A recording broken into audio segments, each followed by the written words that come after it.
모두 일어나셔서 마태복음 8장 17절 한 절 우리 합독으로 봉독하겠습니다. 신약 성경 12쪽 8장에 있습니다. 마태복음 8장 17절입니다. 다 함께 봉독하시겠습니다. 시작. 이는 선지자 이사야를 통하여 하신 말씀에 우리의 연약한 것을 친히 담당하시고 병을 짊어지셨도다 함을 이루려 하심이더라. 아멘. 말씀과 예배를 위해 기도하겠습니다. 살아계신 하나님 아버지, 이 말씀을 이루어 주신 우리 주님, 오늘 우리의 마음 속에, 오늘 우리의 현재 속에, 오늘 이 하루와 우리의 장래 속에 신실하게 확실하게 이루어 주옵소서. 그렇게 하실 주님을 감사할 때 귀하신 우리 주 예수님 이름으로 기도하옵나이다. 아멘. 네, 자리에 앉으시겠습니다. 오늘 우리 마태복음 8장 17절을 중심 말씀으로 해서 우리 1절부터 17절까지의 말씀을 가지고 하나님 말씀 나누면서 우리 죄와 약함을 가져가셨도다라는 제목으로 말씀 나누겠습니다. 나는 단호해지기로 결심했다라고 하는 책이 나왔다고 해요. 나는 단호해지기로 결심했다. 그래서 이 책의 내용은 뭐냐니까 어떤 순간에도 남의 짐을 대신 짊어지지 마라. 괜히 남의 짐을 대신 짊어지려 애를 썼다가 낭패를 보기 십상이다. 그러니 그의 짐은 그가 짊어지고 너의 짐은 네가 짊어져라. 이게 합당하다. 이런 이제 권면을 하는 책이에요. 그 책의 내용에 이런 말이 있습니다. 자신을 아끼고 자신의 한계를 지키기 시작하면은 오히려 그전에는 어쩌지 못해 갈팡질팡했던 문제들의 답을 얻게 된다고 조언을 하고 있어요. 무슨 얘기입니까? 다른 사람에게 의지하고 또 다른 사람에게 자기 짐을 나눠주려고 했다가 혹은 다른 사람의 져야 될 짐을 내가 괜히 나눠주려고 했다가 일이 자꾸 꼬이는 거죠. 여러분과 제가 아마 어릴 때라든지 성장하면서 그런 경험을 많이 했겠습니다. 그래서 그 사람 짐은 그 사람은 지고 내 짐은 내가 지는 거죠. 거기에 이제 댓글이 이렇게 달렸어요. 살아오면서 내 자신을 무리하게 희생하며 상대를 위하는 일을 하고 나중에는 결국 후회하는 일이 종종 있었습니다. 자, 이런 댓글이 달렸어요. 다 우리가 한 번씩 경험해 본 일입니다. 그죠? 괜히 남 오지랖 넓어가지고요. 저 같은 사람 오지랖 넓어갖고 괜히 남의 일에 참견하고 남의 짐을 대신 지려고 했다가 괜히 일이 꼬이는 경우 많죠. 여러분과 저의 짐은 여러분과 제가 져야 됩니다. 여러분 풀고 싶은 숙제가 있으면 여러분이 풀어야 돼요. 공부해야 될 일이 있습니까? 여러분이 해야지 뭐 하나님이 대신 공부해 줍니까? 오늘 약간 냉정하죠 말씀이. 여러분과 내가 져야 될 짐은 다 우리가 져야 되는 거예요. 아픈 고통은 누가 짊어집니까? 아픈 사람은 자기가 짊어지는 거예요. 너무 당연한 얘기를 하니까 이게 참 어색한데요. 우리 젊은 청춘들은 우리 죄와 약함을 가져가셨다 이런 얘기를 하면 싫어할지도 몰라요. 아니 왜 나의 약함을 왜 주님이 주십니까? 내가 질 건데. 내가 그렇게 의지 박약입니까? 내가 질 거예요. 내가 할 거예요. 내가 더 의지가 있고 내가 한 사람의 인격체인데 왜 내가 져야 될 약함을 주님이 지신다고 합니까? 하고 막 싫어하는 사람도 있을 거예요. 그래요. 아마 하나님도 우리 연약함과 죄를 하나님은 짊어지려고 하긴 하지만 하나님이 사실 우리를 월권에서까지 우리 짐을 지려고 하진 않죠. 무슨 얘기인가 하면 하나님이 우리를 도와주시고 계십니다. 우리가 독불장군처럼 내가 내 일을 다 짊어지고 책임진다고 할 때조차도 우리 주님이 그가 깨닫지 못하는 순간에도 그의 의지를 발동하게 하고 끊임없이 그의 의지를 계속해서 이루게 하고 여러 가지 상황과 조건을 합당하게 만드시는 분도 하나님이시긴 해요. 그렇지만은 하나님은 우리의 의지, 우리의 자유를 굉장히 존중하시는 분이기 때문에 너 충분히 헤쳐나갈 힘이 있을 동안에 네가 해. 우리 주님도 그렇게 인정하시는 분이에요. 우리 최근에 며칠 전에 타계했다고 하는 그 호텔 캘리포니아라는 노래를 불렀던 그 그룹이 뭐죠? 이글스. 예. 이글스의 멤버 중에 한 사람이 노래 제목을 뭐 이런 제목을 썼어요. Take it to the limit라는 제목을 썼다는데, 이 제목이 뭐냐면 한계를 넘어서 혹은 한계까지 밀어붙여라 이런 얘기예요. 한계까지 밀어붙여라. 이거 누가 하는 겁니까?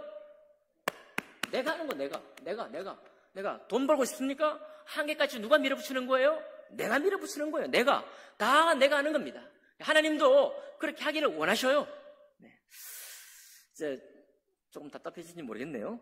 뿐만 아니라 우리 좀 좋은 말이 있는데, 반신반의라는 좋은 말이 있어요, 세상에. 반신반의 뜻이 뭐죠? 반은 믿고 반은 의심하는 거예요. 야, 이거 언제 쓰느냐?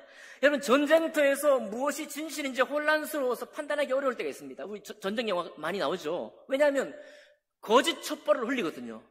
그죠? 우리 성경에도 보면은 이 기만 전술 쓰잖아요.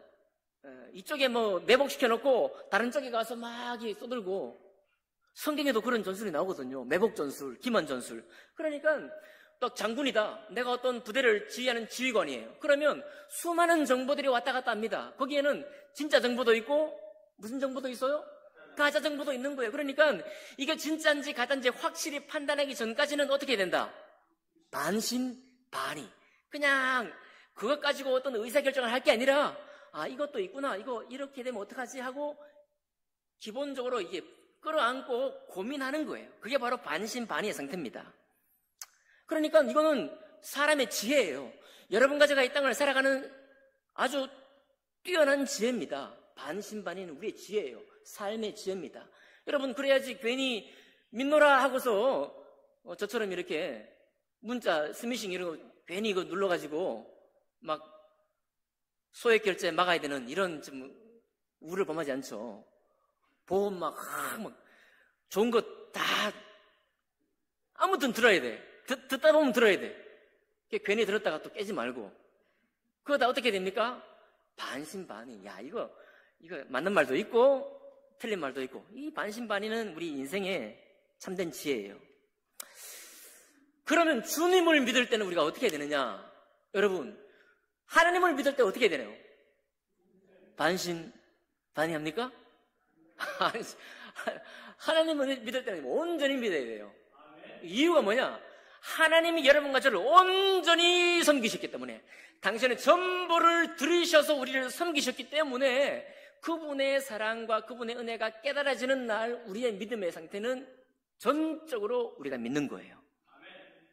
그래서 오늘 말씀해 보면 사실 1절부터 보니까 병 고치는 장면이 많이 나와요.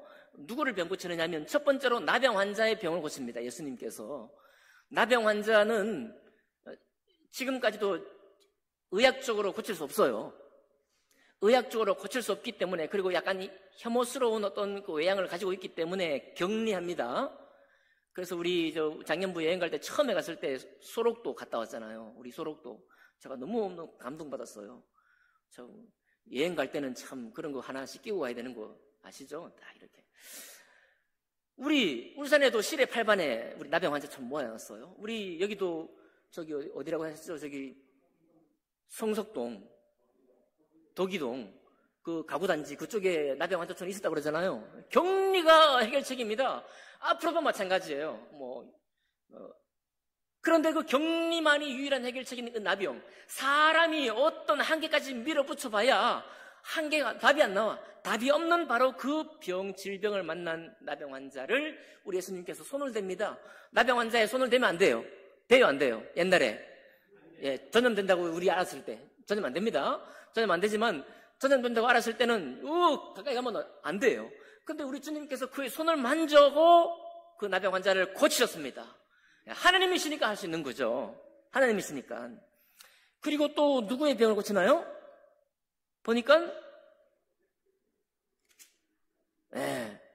14절부터 보니까 베드로의 장모의 열병을 고쳐요. 근데 베드로의 장모의 열병을 고칠 때는 베드로도 우리 엄마 열병이 지금 앓고 있으니까 고쳐주세요라고 부탁하지 않았습니다. 베드로의 장모, 열병을 앓고 있는 이 장모도 예수님이 왔다고 해서 내가 아프니까 고쳐주세요. 내가 예수님 믿습니다. 라고 고백도 하지 않았습니다. 아무도 요청하지 않았어요. 요청하지 않았는데 부탁도 하지 않았는데 긍휼이 많으신 예수님이 친히 먼저 가서 장모의 손을 잡고 그 열병이 떠나가도록 은혜를 베풀어 주셨습니다. 네, 하나님의 은혜죠. 여러분, 그러니까 우리가 기도한다고 주님이 그냥 응답하시는 게 아니에요. 기도하기 때문에 응답하시는 게 아닙니다. 주님은 여러분과 내가 기도하지 않아도 마음으로 필요한 것을 생각만 해도 주님은 응답하시는 분이에요. 왜냐하면 주님은 여러분과 저를 불쌍히 여기시는 분이기 때문에 그래요. 인생은 불쌍하다. 목자 없는 양은 불쌍하다. 우리의 인도자가 없는 하나님, 이 사람은 불쌍한 것을 우리 주님이 너무 잘 알기 때문에 먼저 베드로의 장모 열병을 고치는 것입니다. 이 열병은요, 이 당시에도 고칠 수 없는 병은 아닙니다. 그냥 고생하고 있는 거예요. 약 먹으면 나을 수도 있고 의원 가면 나을 수 있는 병이에요. 이 당시에도. 근데 그냥 굳이 주님이 은혜를 먼저 베푸셔서 낫게 하신 거예요. 여러분, 그런 은혜가 여러분과 저희가 사는 일상생활 속에 늘 있기를 바랍니다. 자, 그리고 또 뭐 귀신도 쫓아내고요, 모든 병든 자를 다 고치셨어. 16절에 보니까. 그런데 오늘 이 마태복음 8장 1절부터 17절까지 이 핵심적인 내용 중에 하나가 뭐냐면, 핵심적인 내용이 뭐냐면 백부장의 종이 걸린 중풍병을 고치는 이야기예요. 오늘 여러분과 제가 읽은 말씀 중에 이사야 선지자가 이사야 53장에 예수 그리스도를 예언하면서 미리 하신 말씀, 우리의 연약한 것을 친히 담당하시고 우리의 병을 짊어지었도다라고 하는 그 구절을 여기 다 이루셨다는 것을 증명하고 있는 것입니다. 그럼 오늘 중요한 핵심이 백부장의 종을 고치는 거거든요. 자, 근데 백부장의 종이 이제 중풍이 걸렸습니다. 여러분, 오늘날 중풍도 고칠 수 있는 건가요? 없는 건가요? 조금 이제 헷갈리시죠? 중풍 초기에는 고칠 수 있습니다. 골든타임! 24시간 안에 중풍이 딱 왔습니다. 풍이 왔어요. 뇌경색이 왔습니다. 그럼 24시간 안에 빨리 가면은 상당히 많이 호전해서 별 불편함 없이 살 수 있어요. 저희 아버지 중풍이 오셔갖고 24시간 안에 가는데 사실은 조금 이제 한쪽이 조금 이제 마비가 오긴 했습니다. 침도 맞고 한의원에 가고 했는데 어쨌든 골든타임이 있어가지고 고칠 수 있어요. 그런데 중풍이 이미 그 골든타임을 놓치면 고칠 수 없습니다. 중풍은 언제 고쳐지느냐? 외람된 말씀이지만 돌아가실 때 고쳐져요. 돌아가시면 사지의 모든 경직된 것이 다 풀립니다. 돌아가실 때. 그때야 풀리는 게 중풍이에요. 그러니까 여기 백부장의 종이 중풍병으로 고생한다, 이미 고생한다고 했기 때문에 이 병은 고칠 수 있는 거다, 없는 거다? 없는 거예요. 없는 거예요.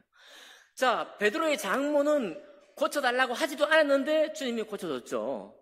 나병 환자는 고쳐달라고 찾아왔기 때문에 주님이 고쳐줬습니다. 백부장의 종은 오지도 못해. 자기 집에 알아 누워 있습니다. 왜? 중풍병은 마비가 오는 거잖아요. 왼쪽 마비든 오른쪽 마비든 뭐 양쪽 다 마비든 마비가 오는 것이기 때문에 종은 움직일 수 없어요. 그 종을 불쌍히 여겼던 주인 백부장은 뭐 로마 군대 장관이에요. 10부장, 100부장, 50부장, 1000부장 이렇게 말하자면 대대장, 연대장. 제가 군대를 잘 몰라. 사단장 뭐 이렇게 있는 거예요. 자, 그 중에 100부장이 100명의 군인을 거느릴 수 있는 장관입니다. 부대 장관이죠. 그 백부장이 자기 집에 종이 중풍병이 들렸으니까 고칠 수 없습니다. 자, 그런데 이 백부장이 요청하는 거예요. 주님,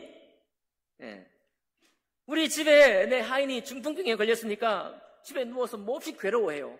너무 괴로워하니까 주님 고쳐주세요. 라고 말하니까 7절에 가면 예수님이 너무너무 아름다운 말씀, 너무너무 시원한 말씀을 해주셔요. 7절에 보니까 내가 가서 고쳐주리라. 자, 하나님, 곧 예수님으로 오신 하나님께서 내가 가서 고쳐줄 것이다 라고 얘기를 하는 거예요. 자, 그러면 기다리면 되잖아요.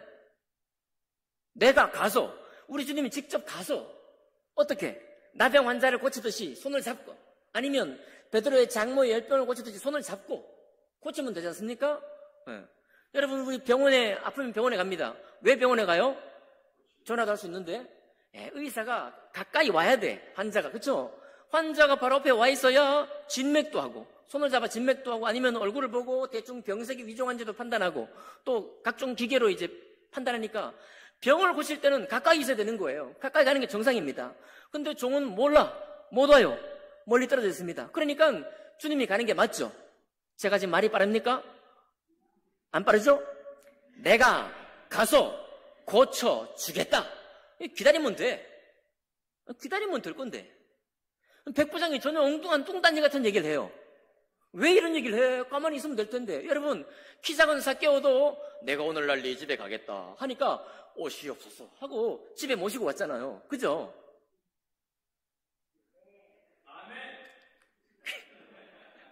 근데 백부장이 전혀 뚱딴지 같은 얘기를 하는 거예요. 주여, 내 집에 들어오심을 나는 감당하지 못하게 싸우니 다만 말씀으로만 하옵소서. 자, 예수님이 내가 가서 고쳐주겠다 말씀했잖아요. 그리고 행동할 거야. 좀 이따가 집에 갈 건데 말씀으로만 하십시오. 그러면 내 한이 낫겠습니다. 이게 도대체 무슨 얘기인가? 아니, 병원에 가서 고치려고 해도 진맥을만 해도 병원에 가야 되는데 말씀만 해달라니. 여러분, 그런 병원 갈 거예요? 아산병원 갈 건데 가서 의사가 집에 있어, 내가 화상으로 해줄게, 그러면 실려갑니까? 모르지만 한 50년 뒤에 화상 영상을 해가지고 더 잘 할지 모르죠.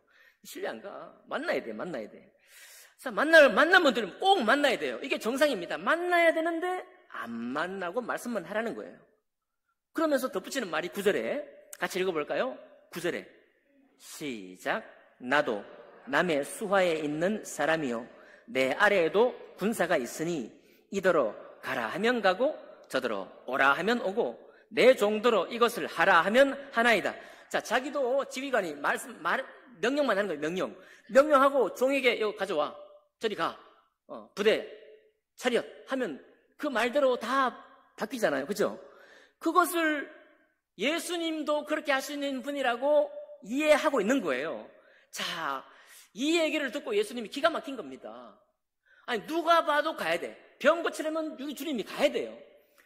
여러분, 나사로가 죽었잖아요. 오라버니 마르다와 마리아의 오라버니 나사로가 죽었잖아요. 그럴 때 죽은 지 사흘이 지났습니다. 나흘이 됐습니다. 그럴 때 예수님 뭐라고 했어요? 내가 곧 갈 거다 했잖아요. 이것도 가는 거예요. 가야지. 예수님이 가야지. 무조건 가야 되는 겁니다. 그런데 가지 않고 말씀으로만 해 주십시오라고 하니까 예수님이 기가 착 막히는 거예요. 기가 막혀 하시면서 하시는 말씀이 10절에 내가 진실로 너희에게 이르노니 이스라엘 중에 아무에게서도 이만한 믿음을 보지 못하였노라. 이스라엘은 하나님의 택함받은 민족입니다. 하나님의 백성들이에요. 하나님의 백성들을 위해서 오신 분이 주님이신데 하나님의 백성 중에는 아무에게도 이런 믿음이 없었어. 내가 지금 12제자 데리고 다니고 있지만 이 12제자에게도 이런 믿음 내가 못 봤어. 500여 형제가 있었지만 이런 믿음 내가 못 봤어. 예, 그렇게 말하고 있는 겁니다. 그러면서 11절에 또 너희에게 이르노니 동서로부터 많은 사람이 이르러. 여러분, 백부장은 로마 군대의 장관이에요. 백부장 자체가 이방인입니다. 예? 백부장은 이방인이에요. 여기 동서로부터 많은 사람이 이른다는 말은 이방인들의 말입니다. 오늘 한국 사람, 여기에 있는 여러분, 우리 동서 많은 곳에서 이스라엘 사람 아닌 사람 많은 사람들이 여기로 와서 아브라함과 이삭과 야곱과 함께 천국에 앉으려니와. 할렐루야. 여러분, 예수님 본 적도 없고 예수님 손을 본 적도 없는 우리, 바로 이방인들의 수많은 사람들은 듣고 믿음으로 아브라함과 이삭과 야곱과 함께 천국에 앉을 것이다. 주님이 예언하신 거예요. 그런데 12절 그 나라의 본 자손들 누굽니까? 이스라엘, 하나님의 택한 받은 민족이에요. 혹시 왜 이스라엘만 택한 받았느냐 마음에 꽁한 사람이 있습니까? 이스라엘 혼나고 있잖아요. 혼나는 거예요. 내가 택한, 하나님께서 택한 이스라엘 민족은 뭐라고 그래요? 바깥 어두운 데 쫓겨나 거기서 울며 이를 갈게 되리라. 아니, 지금 병 고치다 말고 이스라엘을 거의 저주하다시피 예수님이 하는 거예요. 그 나라의 본 자손들은 바깥 어두운 데로 쫓겨가서 거기서 울며 이를 갈게 될 것이다. 야, 왜 갑자기 병 고치다 말고 이런 저주에 가까운 말을 하십니까? 왜? 여러분과 제가 우리의 인생을 책임지는 것은 천상천하 유아독존과 같아요. 여러분, 우리가 책임지는 겁니다. 혼자 독박 쓰는 거예요. 죄송합니다. 혼자 스스로 복존, 나만이 존재해, 이 세상에. 우리 학생 여러분, 공부하는 학생 여러분, 혼자 공부하는 거예요. 네. 그래가지고 혼자 남아. 나 혼자 영광받고 나 혼자 잘했어요. 자, 그렇게 해서 나 혼자 헤쳐갑니다. 이게 우리의 인생입니다. 자, 그런데 가다 보니까 혼자야. 네. 좋은 것 이루는데 여전히 혼자야. 네. 여전히 하나님이 안 계셔, 내 옆에. 이스라엘 백성들 어떤 사람이냐? 병 고쳐주세요, 이것도 고쳐주세요, 기침도 쫓아주세요 하면서 주님께 나오지만, 오병이의 기적을 가지고 주님께 나오지만, 하나님이 하시는 일, 그 기적들, 흔적들을 쫓아서, 자기에게 유익되는 것을 쫓아서 예수님을 따라다니는 거예요. 표정만 보고 예수님 따라다니는 거예요. 그러니까 이렇게 증거를 보여달라, 나도 고쳐달라, 왜 성경은 고쳐주셨는데 나는 안 고쳐주십니까? 이렇게 증거만을 수집하려고 하는 사람은 주님을 믿지를 못해요. 그러니까 결국은 예수님을 거절하는 사람, 하나님의 은혜를 거절하는 사람은 하나님의 택함받은 이스라엘 민족이라 하여도 나중에 어떻게 된다? 바깥 어두운 데 쫓겨나 거기서 울며 이를 갈게 될 것이다라는 거예요. 여러분, 그러니까 하나님의 은혜를 우리가 받아들이느냐, 하나님의 은혜를 거절하느냐, 이 차이거든요. 왜 내가 책임질 걸 예수님이 책임진대? 왜 예수님이 할 일도 없으신가? 이게 아니란 말이에요. 여러분, 우리 주님은 우리를 존중하십니다. 여러분의 인생, 저의 인생을 정말 존중하시는 분이에요. 너 힘나는 대로 해. 너 한계까지 밀어붙여봐. 그리고 한계까지 밀어붙였을 때 네가 얻을 수 있는 성취감, 그 자랑스러움 누려봐. 우리 주님이 허락하시는 거예요. 저의 목표도 주님이 그렇게 하십니다. 네. 너 할 수 있는 데가 해봐. 최선을 다해봐. 하는 거예요. 자, 그래서 어떤 열매를 맺든 어떤 상태가 됐든 그게 중요한 게 아닙니다. 내가 일하고 최선을 다하는 동안에나 그 최선의 열매를 맺은 동안에나 그때 언제든지 내 곁에 주님이 안 계셔. 그분의 사랑이 나를 감싸고 있지 않아요? 그분의 영원한 생명이 나를 품고 계시지 못해요? 그분을 향한 감사가 내게 없습니다. 그분을 향한 찬양이 내게 없어요. 그분이 나에게 주신 영원한 안전, 영원한 해방, 영원한 자유가 내게 없습니다. 그렇다고 한다면 내가 최선을 다해 내 삶을 이루고 있는 동안에도 나는 어디 있는 거예요? 하나님 밖에 있는 것입니다. 내가 하나님 밖에 있기로 선택한 거예요. 내 의지로, 내 주체적인 의지로. 그렇게 해서 내가 하나님 밖에 있기로 작정을 해서 하나님 밖에 있는 겁니다. 하나님 밖에 있으니까 하나님 밖에 있는 상을 내가 받는 거예요. 예수님께서 오늘 너무 혹독하게 얘기했어요. 갑자기 병 고치다가 말고, 은혜 주시다 말고, 갑자기 얘기하는 거예요. 갑자기. 이 말씀 누가 듣는 거예요? 동서로부터 많은 사람이 그 사람들은 이 말씀 지금 듣고 있어요? 못 듣고 있어요? 못 듣고 있어요. 이 말씀 할 때, 이 말씀 듣고 있는 사람이 누구냐? 그 나라의 본자손들만 듣고 있는 거예요. 그 나라의 지금 본자손들만 듣고 있는 거예요.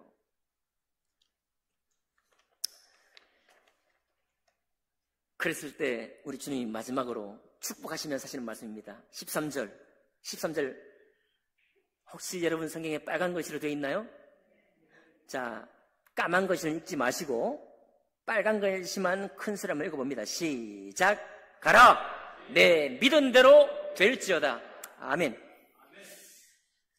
여러분, 우리의 구원이라는 것은 어렵고 복잡한 일이 아닙니다. 하나님은 우리에게 선물, 영원한 생명으로 우리를 품기 원하시고 우리의 독립적인 인생을 지지하시면서, 아시죠? 여러분, 최선을 다해서 우리 삶을 이루어 가시는 것을 결단코 주님은 지지하십니다. 지원하셔요. 그런데 내 믿은 대로 될지어다. 그렇게 하는 가운데에서 내 마음에 하나님의 영원한 수고, 우리의 수고가 들어가 있지 않은 오직 하나님만의 수고, 전적인 하나님의 영혼의 수고, 죽기까지 순종하시는 그 수고, 모든 죄의 질고를 다 짊어지고 가시는 그 수고. 여러분, 짊어졌다는 이 표현은요, 들어 올리다 이런 얘기, 들어 올리다. 우리 길가에 할머니들 요즘 가끔 영상 나오죠? 할머니들 막 짐지고 허리 이렇게 꾸리고 이렇게 막 이게 걸어가는데 버스가 이제 곧 지나와요. 이제 신호등이 끊기기 직전입니다. 그러면 길 가던 우리 청년들이 다 그렇게 할 거예요. 가서 낼름이 들고 가는 짐을 가지고 어떻게 합니까? 대신 들어 올릴 거 아니에요. 그렇게 할 거야, 안 할 거야? 청년들아, 우리 청년들 다 그렇게 할 사람들이거든요. 진짜예요. 이렇게, 그게 바로 들어 올리는 거예요. 내가 지고 있는 짐입니다. 내가 질 짐이에요. 그런데 내가 원해서 좋은 짐도 지지만 내가 질 수 없는 짐도 진단 말이에요. 우리는. 아까 중풍병 내가 못 져요? 나병 내가 질 수 없는 병입니다. 죄. 하나님 밖에 있는 이 죄. 하나님을 믿지 못하는 이 죄. 그리고 이 죄에 대한 형벌은 내가 못 지는 거예요.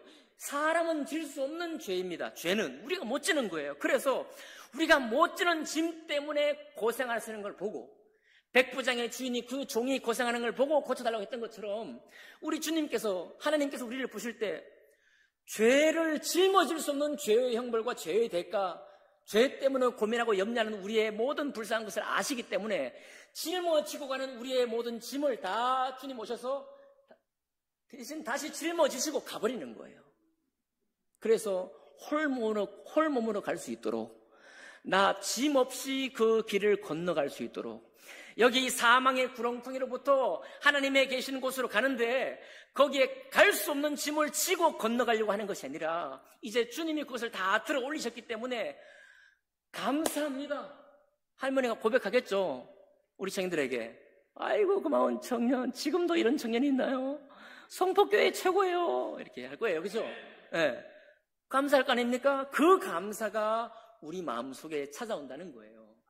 그게 바로 구원받은 사람의 고백입니다. 그런데 구원받은 사람이 뭘 했어요? 믿는 걸 했잖아요. 믿는 거. 가서 내 믿은 대로 될지어다. 하나님이 우리를 사랑하시기 때문에 우리의 모든 죄를 짓고 죽으실 때 나도 죄에 대해서는 죽었다라고 주님 말씀을 내가 받아들이는 것입니다. 주님께서 3일 동안 장사 지낸 바 되었다가 사흘 만에 다시 부활하셨습니다. 누구를 위해 부활하셨느냐? 여러분과 저를 위해 부활하셨죠. 왜? 죽고 나면 그만이면 우리 주님이 나와 함께 계시지 못하잖아요. 영원한 생명이 되지 못하시잖아요. 우리의 불쌍함은 늘 살아있는 동안에 늘 계속 될 텐데 그동안에 주님이 죽어 계시면, 땅에 묻혀 계시면 어떻게 우리와 함께 하십니까? 우리 생각으로만 함께 하지. 여러분, 우리 부모님은 돌아가셨습니다. 우리 부모님 지금 저와 함께해요. 근데 생각으로 함께하는 거야. 제 속에 부모님에 대한 기억이 있기 때문에 함께하는 겁니다. 예수님도 그런 분인가요? 아닙니다. 예수님은 살아계시는 분이에요. 왜 주님은 살아계셔야 하느냐? 여러분과 저를 위해서 살아계시는 거예요. 그래서 다시 사는 겁니다. 이 믿음을 가진 사람은 주님과 함께 내가 죽고, 아멘, 내가 주님이 다시 산 것 같이 나도 다시 살았다 하는 고백을 공중에 앞에 표현하는 것이 뭐다? 침례다. 침례. 근데 이 침례는 누가 받는 겁니까? 열심히 교회 봉사한 사람이 받는 거예요? 그 입술에 선한 말만 하는 사람이 받는 겁니까? 할머니 짐 들어주는 착한 일만 한 사람이 받는 거예요? 아니잖아요. 누가 받는 겁니까? 하나님이 너를 위해 산 수고, 우리를 위해서 한 수고, 우리를 살릴 뿐만 아니라 우리의 인생이 찬양이 되게 하시도록 하신 주님의 수고를 내가 믿습니다. 그 믿은 대로 될지어다 할 때 아직 우리가 읽지 않은 말씀이 있죠. 그 즉시 하인이 나으니라. 아멘 합시다. 그 즉시 내가 입술로 고백한 거, 저도 이거 참 되게 어색했어요.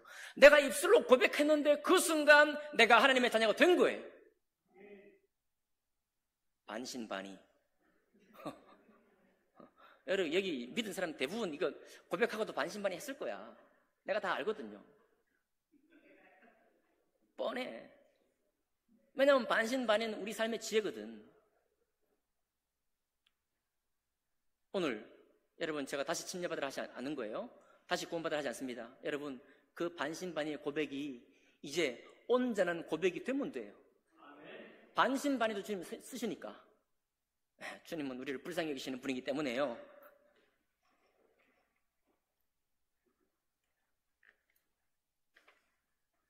네, 여러분, 하나님의 사랑은 우리의 본성을 덮어줍니다. 여러분, 사람의 본성이요, 너무 악하기 때문에 구원받은 사람도 악한 일을 하잖아요. 네. 확신에 찬 사람이 더 악한 일을 합니다. 네. 아이히만이라는 사람 있죠. 아이히만. 홀로코스트 600만 명을 살인하는데 앞장섰던 아이히만 사람을 전범으로 잡아다가 이 취조를 해봤어요. 600만 명을 죽었으니까 악마겠지 하고 생각하고 딱 조사를 해보니까 너무 착한 가정이에요.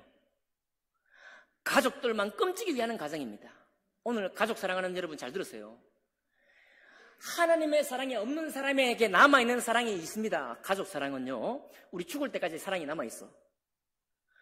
그러니까 내가 가족들을 열심히 사랑하는 거 가지고 내에게 하나님의 사랑이 있다고 말하지 마세요. 그거는 여러분 하나님 믿지 않아도, 하나님 안 믿어도 가족 사랑은 꿀떡같이 남아있습니다. 주님 믿어서 가족 사랑은 계속 강화가 돼. 안 돼요. 가족 사랑은 여러분 이미 하나님이 천부적으로 주셨기 때문에 어떤 사람은 더 정말 진심으로 사랑하고 어떤 사람은 뭐 약간 부모가 원수시기도 하고 뭐 그렇게 가는 거죠. 이 사랑은 무엇입니까? 하나님의 사랑이기 때문에 이제 구원받은 사람의 고백 중에 다른 사람에게 만문이 열리는 거예요. 왜? 내가 구원받을 만 했으면 나와 우리 가족만 소중한 거야. 그런데 내가 구원받을 조건이 없어요. 아무리 생각해봐도 우리는 구원받을 만한 자격이 있는 존재가 여기 없습니다. 교회 회원된 자격은 뭐냐? 하나님의 자녀가 될 자격이 없는 사람, 바로 그 사람이 교회 회원될 수 있는 유일한 자격을 가진 사람이에요. 그러니까 내가 자격이 없는데 내가 주님의 사랑을 나에게 주셨어요. 그러니까 내가 둘러보니까 다 자격이 없는 사람이야. 그런데 그 사람들에게 주님의 은혜가 있어요, 없어요? 있잖아요. 동서로부터 이방인, 아직 주님의 사랑을 거절하고 믿지 않았던 수많은 사람들이 예수님의 은혜를 깨달을 때 깨닫고 주님을 영접하면 그는 믿는 순간 그 즉시 믿은 대로 하나님의 자녀가 되는 것입니다. 그 즉시 하나님을 향한 감사와 찬양이 그의 마음속에 열망이 일어나는 거예요. 그리고 예배하는 겁니다. 찬양하는 거예요. 그리고 다른 사람들을 향해서 긍휼한 마음이 더 생겨가는 겁니다. 그것이 바로 주님이 우리에게 공급해 주시는 사랑이에요. 여러분 기뻐하십시오. 오늘 이영호 부처님이 주보를 접으셨습니다. 다 접으실 때 상담을 했는데 예수님을 마음에 받아들이셨어요. 그냥 제가 입술로 따라 고백한 게 아닙니다. 사실을 다 확인했어요. 근데 우리 부처님이 쩔레쩔레 흔들면서 내일이면 기억이 안 난다고 그러더라고요. 부처님, 기억이 안 나는 건 중요한 게 아닙니다. 거절하느냐, 어떤 각종 이유 때문에 주님의 사랑을 내가 거절하느냐 받아들이느냐, 이 두 개가 중요한 것이지 기억하냐 기억하지 않느냐는 중요한 게 아닙니다 라고 도와드렸더니 입술로 고백하고 구원받으셨어요. 가라 내 믿은 대로 될지어다. 입술로 고백한 오늘 아침 9시 30분이었던가요? 그 시간에 우리 영호 부처님은 주님의 자녀가 되었습니다. 지금까지도 은혜로 부처님이 정말 고집이 세갖고 70평생 예수님 안 믿었잖아. 그죠 부처님? 제가 아까 확인했거든요.